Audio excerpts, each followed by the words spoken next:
This is Wretched Radio with Todd Friel. A conundrum that puts a stake in the heart of the pro-life argument. This is Wretched Radio from the Daily Wire, specifically Ben Shapiro. I've heard there's a fellow named Ben Shapiro who's been doing some pretty... Shapiro. That too. Oh, boy. You know Ben Shapiro. You'll remember his razor-sharp retorts. This guy has a bit of a serrated edge, and he sure can rip into people in their arguments, and he presents an argument from the pro-choice side that claims to destroy pro-lifers. And he tries to offer a response, and we'll offer a response to his response. Because we'll see if it's biblical, not if it's good logic, not if it's good reason, because everything that's biblical is. So it can, on the face of it, appear to be, ooh, that works, but it might not when you compare it to the Bible, which is the source of logic and reason. And anything that does not meet its standard fails. Again, from the Daily Wire, a fellow named Patrick S. Tomlinson. He writes this. This was done as he tweeted. Whenever abortion comes, Peter Brady, whenever abortion comes up, I have a question I've been asking for 10 years now of the life begins at conception crowd. All right, I just want to stop right there. How do we know what life is? Well, it has certain attributes, one of which is growth. Dead things don't grow. Is a fertilized egg growing? Yeah. Instantly. So it is a life of some sort. Can we not agree on that? That conception does begin the life process. Nevertheless, he continues, so try to use this one whenever abortion comes up. It's a simple scenario, only allowing two outcomes. No one ever wants to pick one because the correct answer destroys their argument. What is the argument? Here it is. You're in a fertility clinic. The reason isn't important. The fire alarm goes off. You run for the exit. As you run down this hallway, you hear a child screaming from behind a door. You throw open the door, and a 5-year-old child is crying for help. Got the scenario? That's pretty simple, Mr. Tomlinson. There in one corner of the room, in the other corner, you spot a frozen container labeled 1,000 viable human embryos. There's a reason they're called viable. It's because they're actually alive. Now, they do get frozen. They're called snowflake babies. The smoke is rising. You start to choke. You know you can grab one or the other, but not both before you succumb to smoke inhalation and die, saving no one. Dun, dun, dun. Now, here's something that needs to be remembered when somebody argues from a story or a scenario. You want to make... Now, I'm not saying this is true in this case, but is it a viable scenario? Is it reasonable? As soon as somebody limits the options, be leery of that because they are trying clearly to restrain you. The second thing to consider, and this is important for this particular little destroying scenario, does it really prove the point?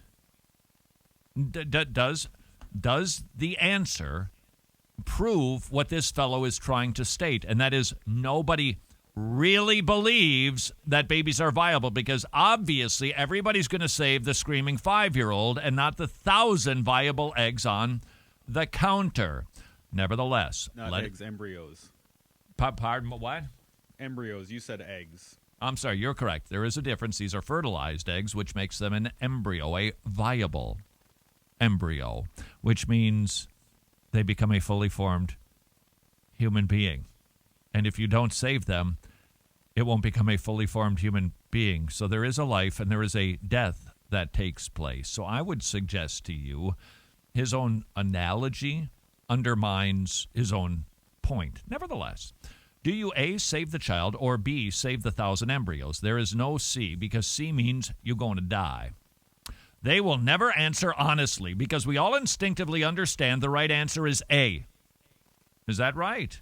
A human child is worth more than 1,000 embryos, or 10,000, or 1,000,000, because they're not the same, not morally, not ethically, not biologically.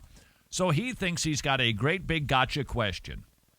This is argument from analogy. Very risky territory. Now, it can be used effectively, but we also need to ask ourselves some questions along the way.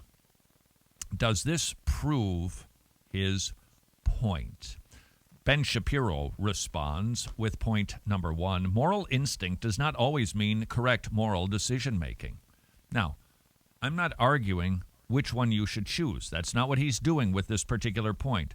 What he's stating is somebody's immediate response doesn't necessarily mean it's the right response. I mean, people do this all the time. You know that we've talked about these before. The train track deal. You can save 5 people. You can save 1 person. Which one do you save? Well, the whole argument can be broken down if you just take the time to ask some questions about it. And it typically then you can come up with a biblical sound answer that doesn't make you sound like a terrorist. But Ben Shapiro's point, I think, is worth considering. Moral instinct does not always mean correct decision-making. We all have the moral instinct to save the child. That doesn't mean that the instinct is either correct or justifiable. That's point number 1. Point number 2, this thought experiment does not reveal the value of embryonic life. Just because you and I might make that same decision, does that mean that embryos have less life? Just because I make the decision, I make that judgment, does that mean that that's a fact? I can call this microphone a purple dinosaur. Does that make it a purple dinosaur? No, my microphone is not Barney. It's a microphone, no matter what I think, no matter what I decide about it.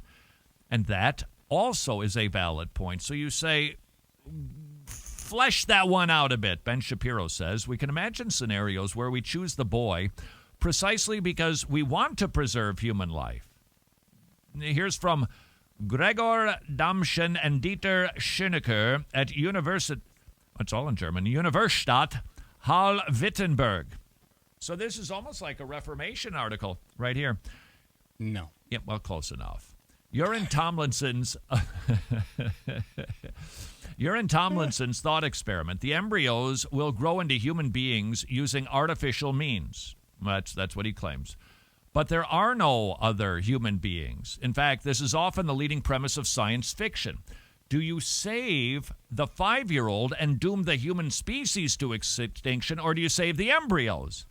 In that case, human potential life outweighs current human life. Does that mean the 5-year-old is no longer a human being? Does it prove the value of embryonic life? So you could write a different scenario where we're going to let the kid burn up because if we don't save those 1,000 embryos, the human race is gone. So what are we dealing with now? We're dealing with different scenarios, different fictitious details that are created to do what? Drive the decision. All I need to do is rewrite this scenario, and voila, I've got a different decision. You're on a spaceship. Why not? This is all fiction anyway.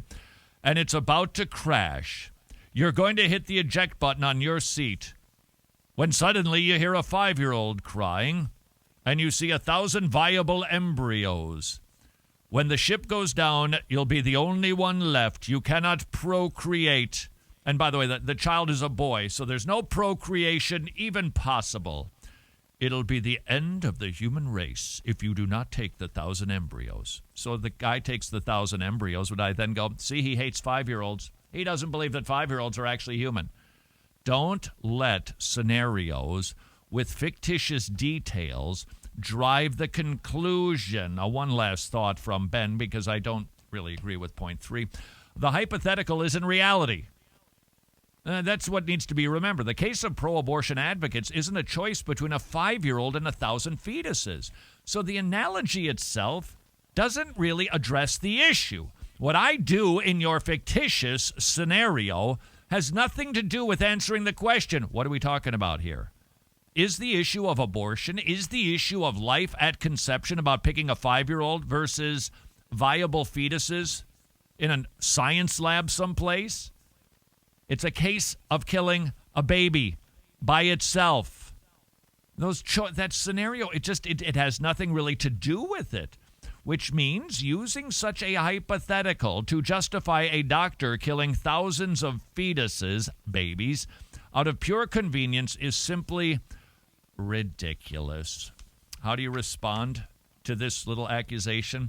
You point out the fallacies, you explain to him a little something about argumentation, reason, and logic, and then you say, but more than that, God determines life begins at conception because the Bible says so. Regardless of your scenario, regardless of what any of us might do in this fictitious picture, God is the arbiter, not you, not your scenario, not me, God. That is the Christian response. Got to do a shout out for preborn.org if you'd like to help them in their battle for life. Super fine ministry. They preach the gospel to the moms. They show ultrasounds to save the babies, and it is working. If you would like to be a part of it, visit preborn.org, preborn.org, because babies are precious no matter the size. This is Wretched Radio. Shout out to our gospel partners. It is your ongoing monthly support that allows us to do Wretched Radio every single day and provide the broadcast, the entire program, for free to anybody on iTunes, Android, or at our website. Thank you for being a gospel partner. If you enjoy or benefit from Wretched Radio, would you please consider joining those partners so that we can continue to preach the gospel? Simply visit wretched.org.